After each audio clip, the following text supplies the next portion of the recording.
Speaker sir, thank you for allowing me to speak on the President's address. It's an honor for me to be able to speak at this house today.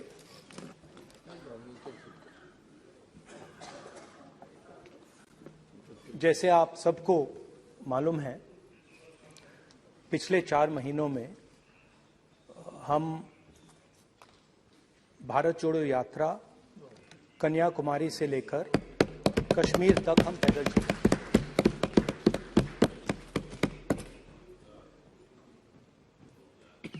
3,600 kilometre तकरीबन। और इस यात्रा पे बहुत कुछ सीखने को मिला। बस बस बस बस कोई बात। इस यात्रा में बहुत कुछ सीखने को मिला और जो जनता की आवाज, हिंदुस्तान की आवाज है, उसको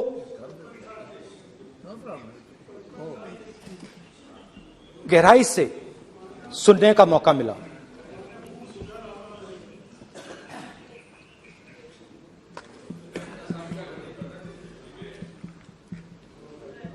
शुरुआत में, यात्रा की शुरुआत में मैंने सोचा था कि 3,500 किलोमीटर चलने हैं और मुश्किल है मगर किया जा सकता है।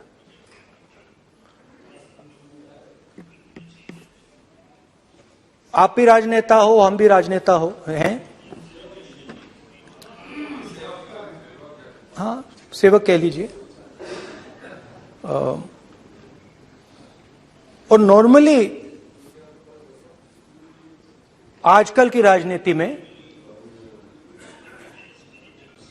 जो हमारी पुराना ट्रेडिशन था पैदल चलने का, वो आजकल हम सब लोग, हम भी आप भी, उस ट्रेडिशन को शायद भूल गए या उसका हम पालन नहीं करते। मैं भी उसमें शामिल था, आप भी उसमें शामिल हैं। हम सब, कोई गाड़ी में जाता है, कोई हवाई जहाज में जाता है, कोई हेलीकॉप्टर में जाता है, मगर पैदल कम चलते हैं। ठीक है, ठीक है। और जब पैदल चला जाता है, हाँ पैदल जाएंगे, सब जगह पैदल जाएंगे, घबराइए मत। तो जब पैदल चला जाता है, मैं 1 किलोमीटर की बात नहीं कर रहा हूं, 10 की नहीं कर रहा हूं, 25 की नहीं कर रहा हूं, मैं 200-300-400 किलोमीटर की बात कर रहा हूं। जब 200-300-400 किलोमीटर चला जाता है तो शरीर पे दबाव पड़ता है, दर्द होता है, मुश्किल आती है। शुरुआत में चलते वक्त लोगों की आवाज सुन रहे थे हम, मगर हमारे दिल में यह भी था कि हम भी अपनी बात रखें। कोई हमारे पास आता था, कहता था कि मैं बेरोजगार हूं, और हमें लगता था कि नहीं, हमें कहना चाहिए कि तुम बेरोजगार क्यों हो, कारण क्या है। उसमें हम विपक्ष का रोल भी प्ले कर लेते थे, आपकी भी बुराई कर देते थे। नहीं, वो तो है, वो भी करेंगे, हम भी करेंगे। मगर थोड़ी देर चलने के बाद एक बदलाव आया, और जो हमारी आवाज थी, जो ये डिजायर था बोलने का कि भैया बेरोजगारी इसलिए है महंगाई इसलिए है, वो बिल्कुल बंद हो गई। क्योंकि हमने इतने लोगों से बात की, मतलब हजारों लोगों से बात की, बच्चों से, बुजुर्गों से, महिलाओं से, माताओं से, बहनों से, कि थोड़ी देर बाद ये बिल्कुल आवाज बंद हो गई। और फिर हम गहराई से, और मैं खुल के कह सकता हूं, मैंने तो अपनी जिंदगी में इस प्रकार से कभी पहले सुना ही नहीं था। क्योंकि हम सब में थोड़ा सा अहंकार होता है कि हम ही बता दें, अपनी बात रख दें।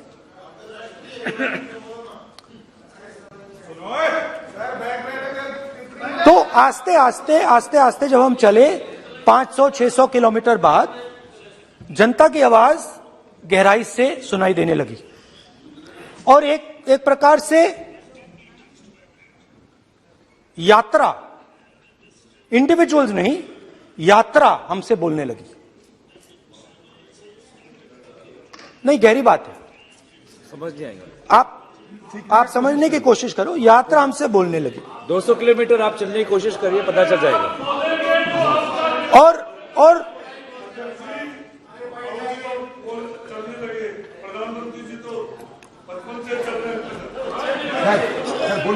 वो चाय बेचने इसलिए जाते थे। तो यात्रा बोलने लगी।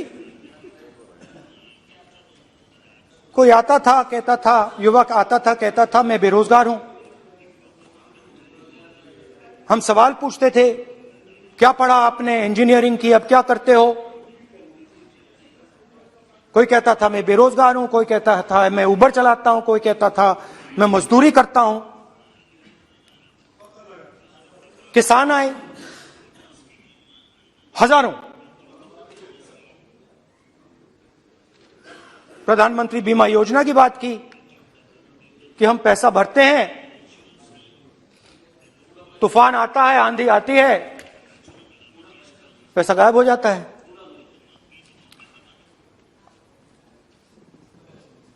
किसानों ने यह भी कहा कि हमारी जमीन छीन ली जाती है, हमें सही रेट नहीं मिलता। जमीन अधिग्रहण बिल जो था वो लागू नहीं होता। आदिवासियों ने कहा, वनवासियों ने नहीं, आदिवासियों ने, कि जो ट्राइबल बिल में हमें दिया जाता था वो आज छीना जा रहा है। तो बहुत सारी चीजें हमको सुनने को मिली।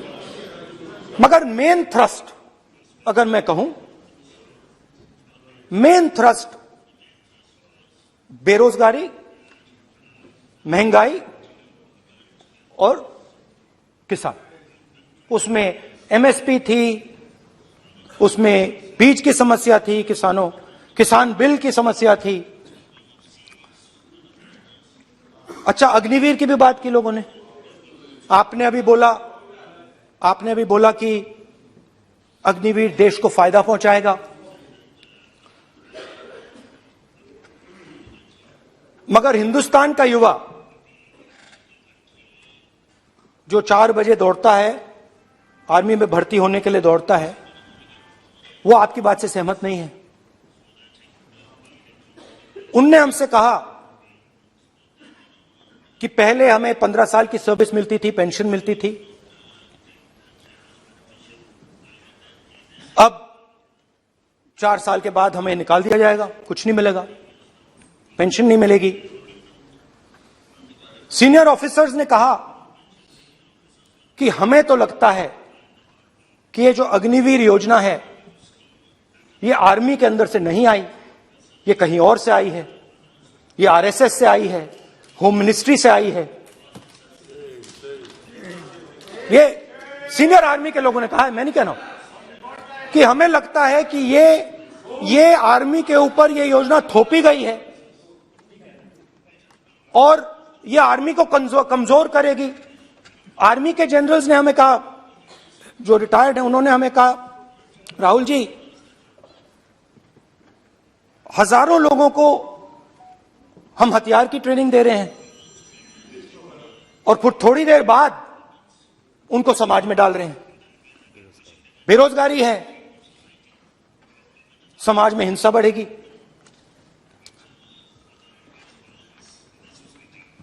तो उनके मन में था कि ये जो अग्निवीर योजना जो है, ये आर्मी के अंदर से नहीं आई है। और मुझे नाम भी बताया कि अजीत डोभाल जी ने ये योजना आर्मी पे थोपी है। क्यों नहीं ले सकते? क्यों नहीं ले सकते? बिल्कुल ले सकते हैं, पार्लियामेंट में थोड़ी है वो।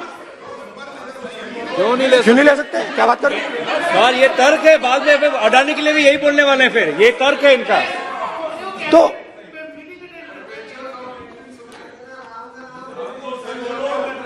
तो इंटरेस्टिंग बात यह है, इंटरेस्टिंग बात यह है कि मैंने फिर प्रेसिडेंट्स एड्रेस पढ़ा। देश के सब युवा अग्निवीर अग्निवीर अग्निवीर अग्निवीर बोल रहे हैं, कह रहे हैं कि ये आर्मी के ऊपर थोपा गया है, हमें नहीं चाहिए। आर्मी के लोग कह रहे हैं हमें नहीं चाहिए। जैसे मैंने कहा, आर्मी को लगता है कि होम मिनिस्ट्री ने इनके ऊपर थोपा है, आरएसएस ने ये उनके ऊपर थोपा है। तो ये आवाजें आ रही हैं। अब मैंने आपका बैठिए, अब बैठिए, कौन सा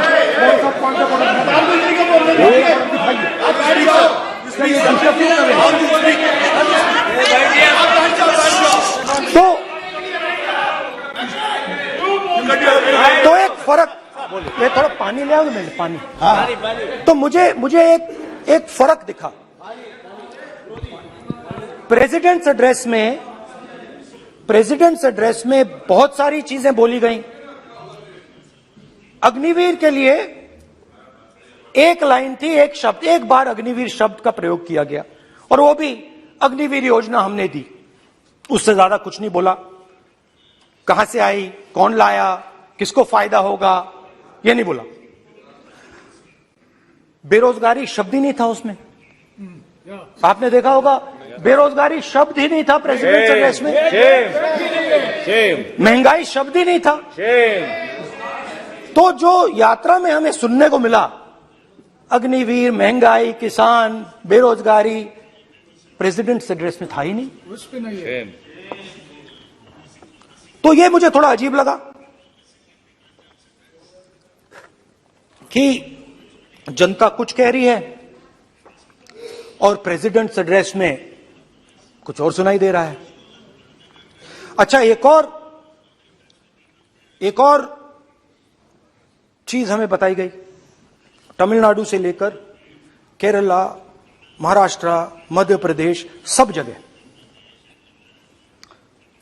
एक नाम सब जगह हमें सुनने को मिला, अदानी। ये नाम पूरे हिंदुस्तान में,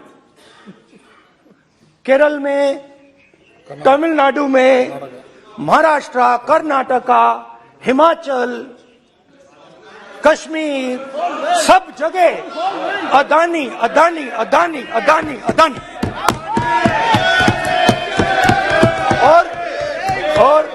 और ये नाम नहीं, और इस नाम के बारे में जब लोग बोलते थे मुझसे, तो 2-3 सवाल पूछते थे। ये पूछते थे कि ये जो अदानी जी हैं, ये किसी भी बिजनेस में घुस जाता है, ये सफलता प्राप्त कर जाता है, ये कभी फेल नहीं होता। और युवाओं ने मुझसे यह सवाल पूछा कि भाई ये हो क्या रहा है, हम भी सीखना चाहते हैं। मोदी जी ने कहा स्टार्टअप करो, हम भी अदानी जी जैसे बनना चाहते हैं। तो भैया किसी भी बिजनेस में घुस जाओ और एकदम सक्सेस हो जाए। यह पहला सवाल था। दूसरा सवाल था कि ये अदानी जी हैं, ये किसी भी बिजनेस में घुस जाते हैं।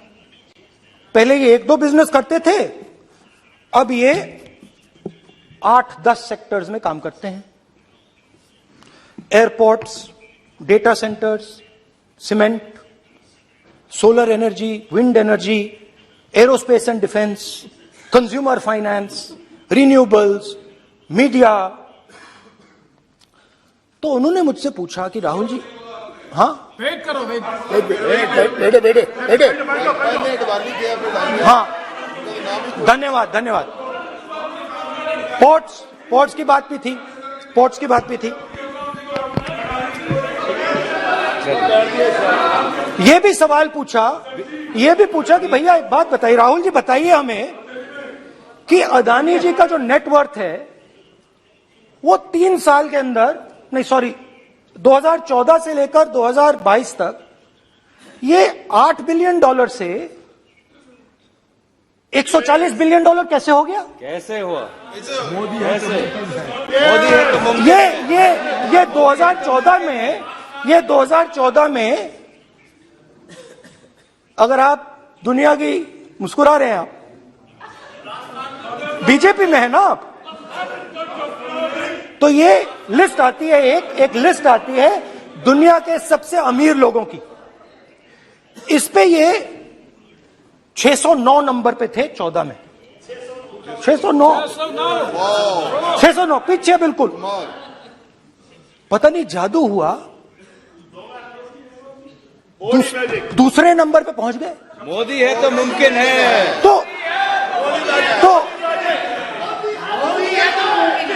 तो मुझसे पूछा यार, बहुत सारे लोगों ने पूछा कि भैया राहुल जी बताइए,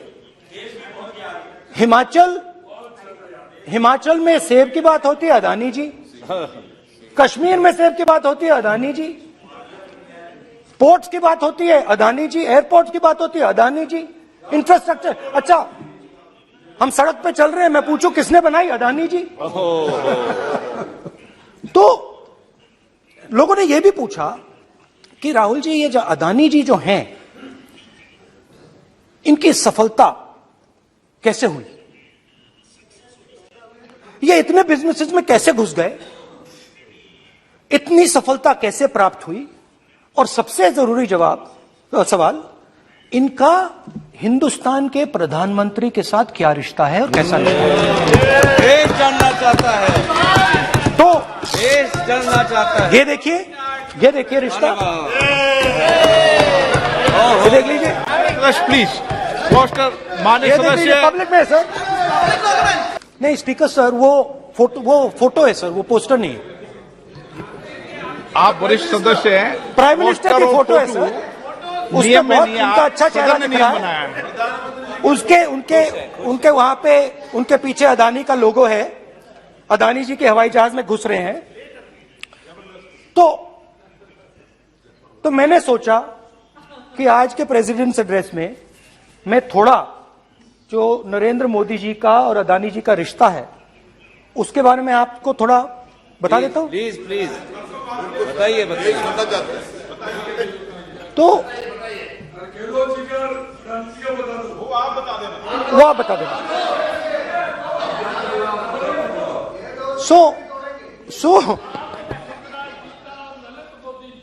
So the relationship begins many years ago when Narendra Modi ji was the Chief Minister of Gujarat.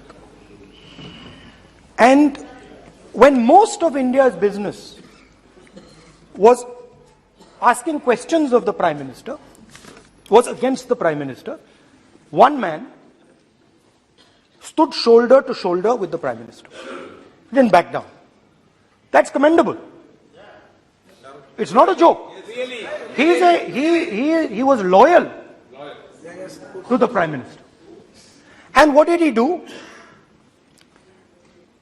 He helped Mr. Modi construct the idea of resurgent Gujarat. Right? The idea that you bring these businessmen together, and you call it resurgent Gujarat, vibrant Gujarat, they're both. And he was the backbone in setting up that group of people. Okay?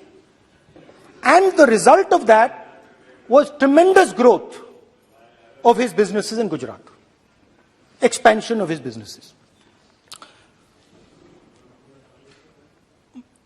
I think then the real magic starts. जब प्रधानमंत्री जी दिल्ली आते हैं और 2014 में असली जादू शुरू होता है। मैंने कहा कि 2014 में वो 609 नंबर पे थे, कुछ ही सालों में वो दूसरे नंबर पे पहुंच गए। कैसे पहुंचे? मैं आपको, बहुत सारी इंडस्ट्रीज में काम करते हैं, मैं आपको 2-3 इंडस्ट्रीज का उदाहरण दे देता हूं। एयरपोर्ट इंडस्ट्री की बात, एयरपोर्ट्स की बात करते हैं।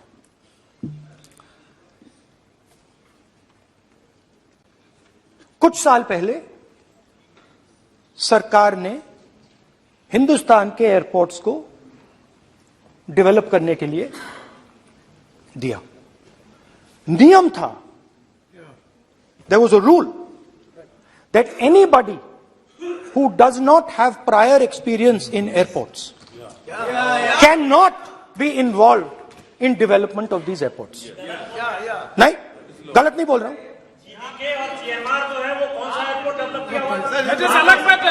आप बैठ जाइए।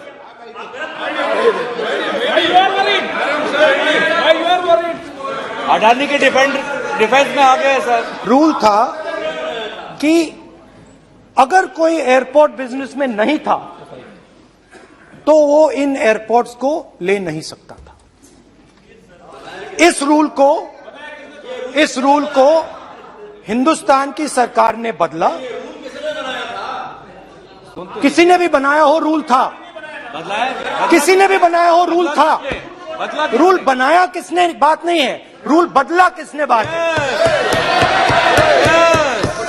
रूल बदला गया और किसके लिए किसने किया है,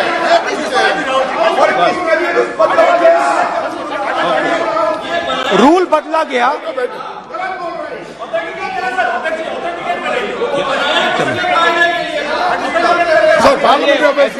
करेगा क्या सर? आप रूल को बदला गया। सर बोलने दीजिए। करना चाहिए सर, ऑथेंटिकेट करना चाहिए। चलिए तो ये रूल बदला गया। उस समय मीडिया में इसके बारे में चर्चा हुई थी। रूल बदला गया और अदानी जी को 6 एयरपोर्ट्स दिए गए। उसके बाद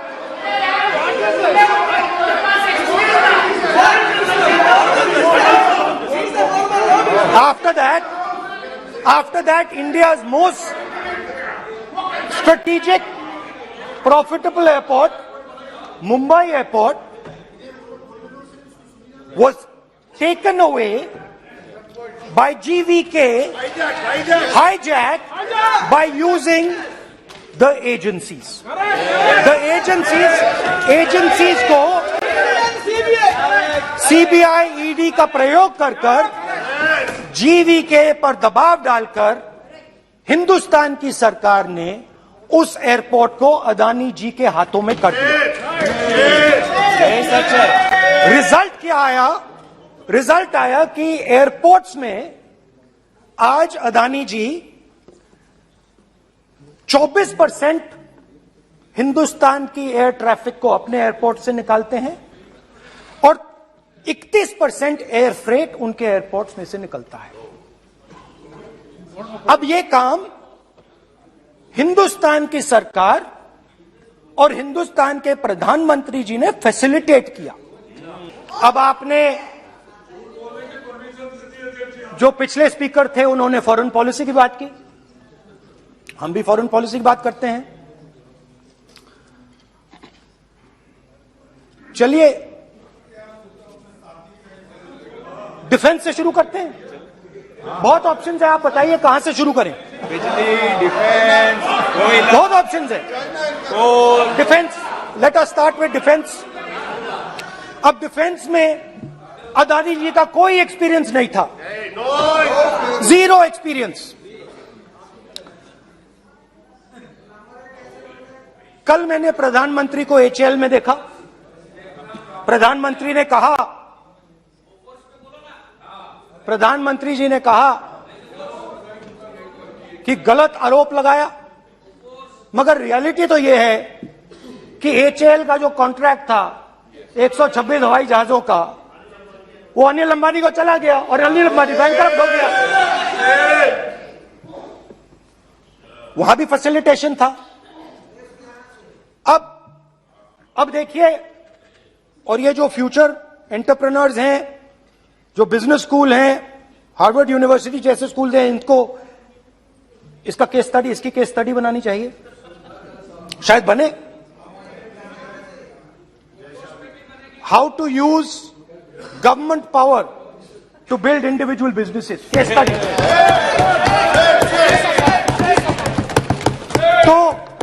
तो अब देखिए, अदानी जी की डिफेंस में इंटरेस्ट देखिए।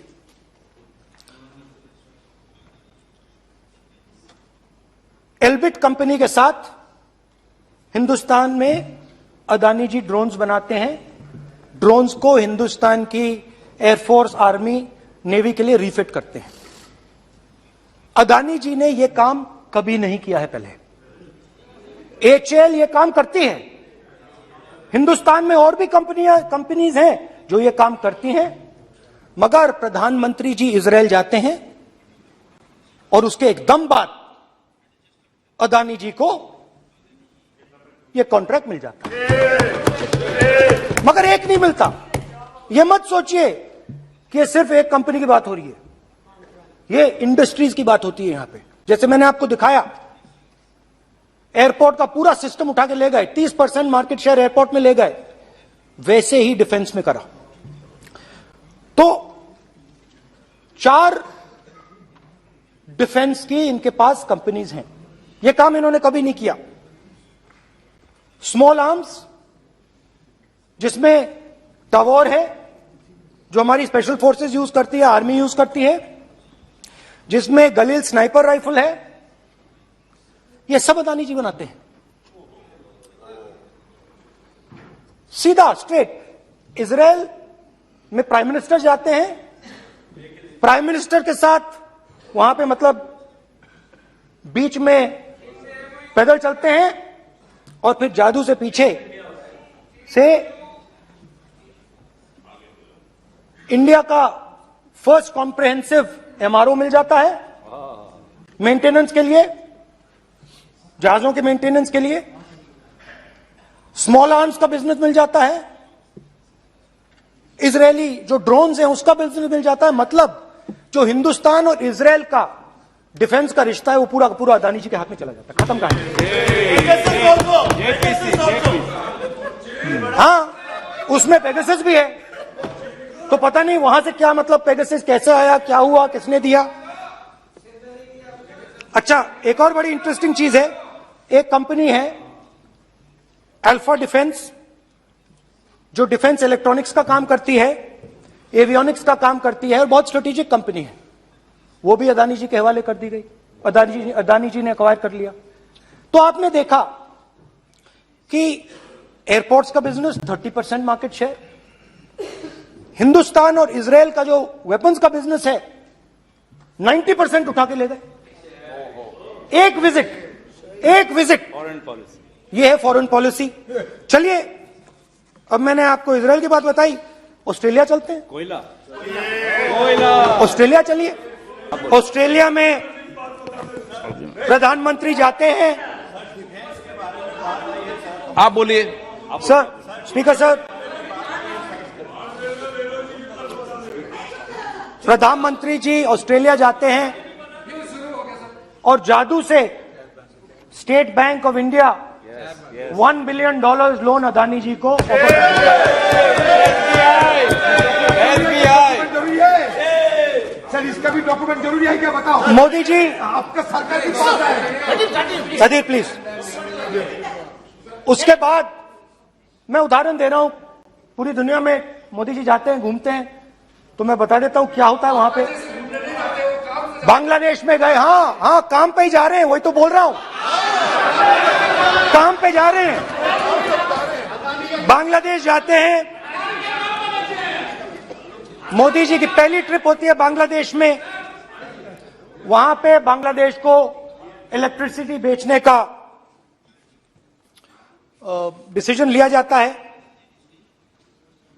कुछ ही दिन बाद बांग्लादेश पावर डेवलपमेंट बोर्ड 25 साल का कॉन्ट्रैक्ट अदानी जी के साथ साइन कर देता है। 1500 मेगावाट इलेक्ट्रिसिटी का कॉन्ट्रैक्ट अदानी जी। दोस्ती चलिए वहां से श्रीलंका चलते हैं।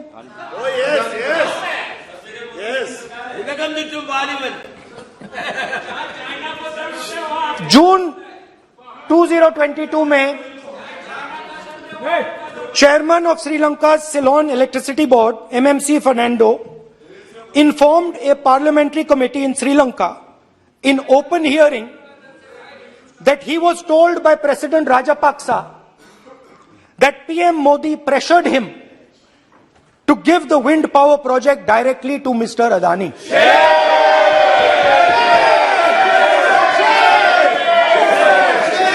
मतलब श्रीलंका इलेक्ट्रिसिटी बोर्ड के चेयरमैन कहते हैं कि उन्होंने राजापाक्सा जी ने कहा कि हिंदुस्तान के प्रधानमंत्री ने उनको कहा है कि ये विंड पावर का प्रोजेक्ट है, ये अदानी जी को देना है। तो ये रही आपकी फॉरेन पॉलिसी। ये हिंदुस्तान की फॉरेन पॉलिसी नहीं है, ये अदानी जी की फॉरेन पॉलिसी है, उनके बिजनेसेस बनाने की फॉरेन पॉलिसी है। अब यात्रा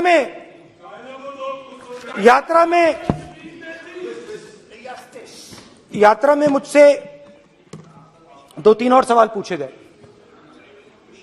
यात्रा में लोगों ने मुझसे पूछा, राहुल जी ये जो LIC कंपनी है इसका पैसा अदानी जी की मदद करने के लिए क्यों डाला जा रहा है? उन्होंने यह भी पूछा कि अदानी जी के जो शेयर्स हैं बड़े वोलेटाइल हैं, उसमें LIC का पैसा क्यों डाला जा रहा है?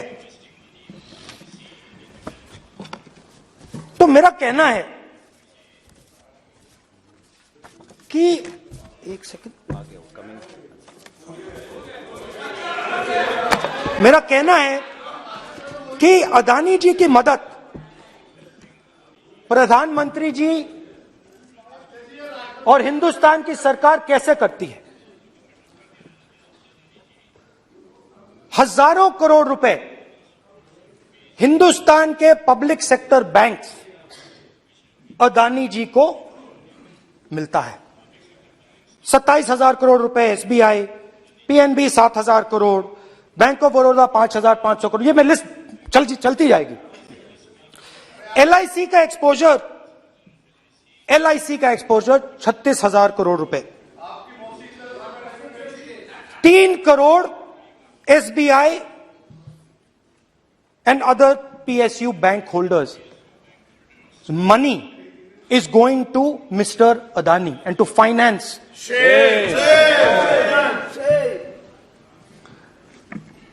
Now, of course, there is another question.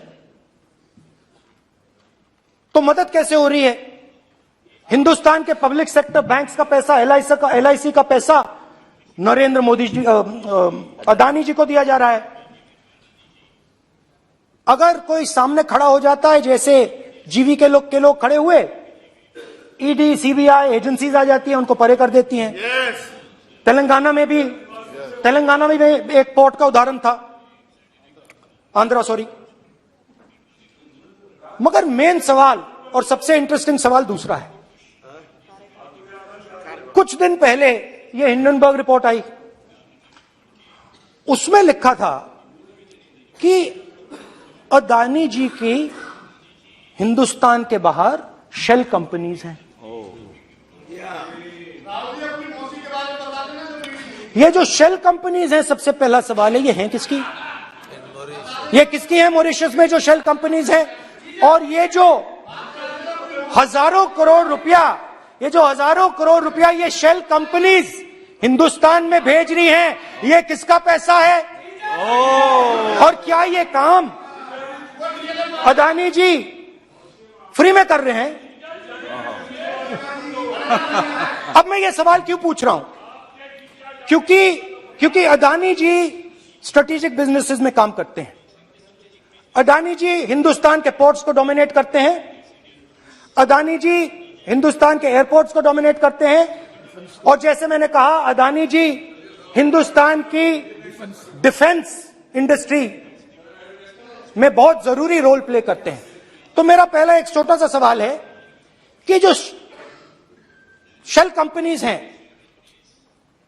इनके बारे में हिंदुस्तान की सरकार ने कोई सवाल नहीं उठाए? ये कौन लोग हैं, ये किनकी कंपनीज हैं? ये स्ट्रेटेजिक मामला है, पोर्ट्स का मामला है, एयरपोर्ट्स का मामला है, डिफेंस का मामला है, और जो कंपनी इन स्ट्रेटेजिक एरियाज में काम कर रही है उनके बारे में आपको मालूम ही नहीं। ये नेशनल सिक्योरिटी का मुद्दा है, आपको मालूम ही नहीं कि ये शेल कंपनीज किसकी हैं, कितना पैसा आ रहा है, किसका पैसा आ रहा है। तो एक बहुत बड़ा सवाल है, ये पैसा किसका है, ये शेल कंपनीज किसकी हैं, और ये हिंदुस्तान की सरकार की जिम्मेदारी है ये पता लगाना ये किसकी शेल कंपनीज हैं और ये किसका पैसा अंदर आ रहा है। JPC, we want JPC, we want JPC.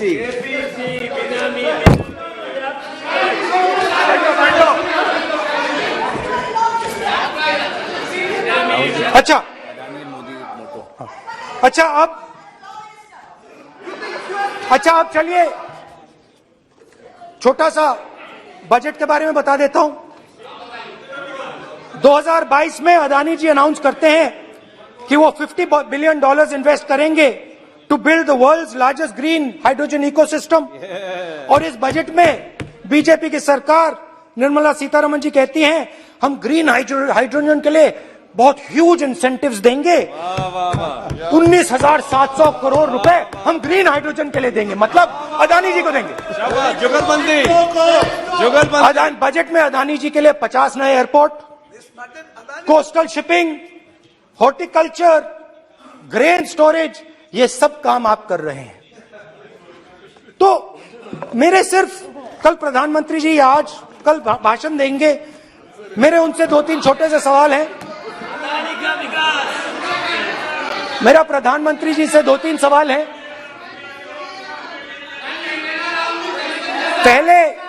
पहले अदानी जी के हवाई जहाज में मोदी जी जाते थे, अब मोदी जी के हवाई जहाज में अदानी जी जाते हैं। पहले लोकल मामला था, फिर नेशनल मामला हो गया, उसके बाद इंटरनेशनल मामला हो गया। अदानी जी के लिए बोरिस जॉनसन का बेटा काम करता है, आपको पता नहीं मालूम है या नहीं मालूम? भाई सॉरी, नहीं बेटा भी, भाई काम करता है। तो ये मामला पहले गुजरात का मामला था, फिर ये हिंदुस्तान का मामला हुआ, अब ये इंटरनेशनल मामला हो गया है। तो मेरा सवाल प्रधानमंत्री जी से, और सिंपल सवाल है, प्रधानमंत्री जी आपकी फॉरेन ट्रिप्स पे अदानी जी और आप कितनी बार एक साथ गए? Adani ji, how many times did you travel together with Adani ji? How many times did Adani ji join you later on a visit? How many times did Adani ji travel to a country immediately after you did? Good question. And in how many of these countries after you visited did Adani ji get a contract? Good question. Also an important question, जरूरी सवाल, अदानी जी ने BJP को पिछले 20 साल में कितने पैसे दिए हैं?